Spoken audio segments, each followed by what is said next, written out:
میں نے پہنا تو میرے کاروبار میں بہا. تمہیں کیا پتا؟ تم حقیقت سے جاہل ہو، حقائق سے دور ہو، قرآن سے لا علم ہو، تاریخ اسلام سے دور ہو.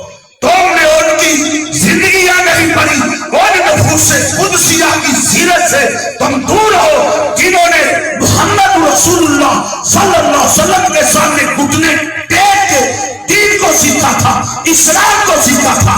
جو آئے تھے کائنات کے کناروں سے چلتے ہوئے آئے تھے، دنیا کے کونے کونے سے آئے تھے. کوئی عراقی تھا، کوئی دیہاتی تھا، کوئی فارسی تھا، کوئی یمنی تھا، کوئی شامی تھا، اور اس نے آ کے گھٹنے ٹیک کے کہا تھا علمنی الاسلام، اللہ کے رسول اسلام سکھا دیجئے، اللہ کے رسول دین سکھلا دیجئے. میرے نبی نے ان کو دین سکھلایا، توحید سکھلائی، پھر ان کا منہج بنا، ان کا نظریہ بنا، ان کا عقیدہ بنا.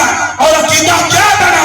پھر وہ ہستیاں حجر اسود کو بھی بوسہ دینے سے پہلے کہا کرتے تھے واللہ انک حجر، اے حجر اسود تو ایک پتھر ہے.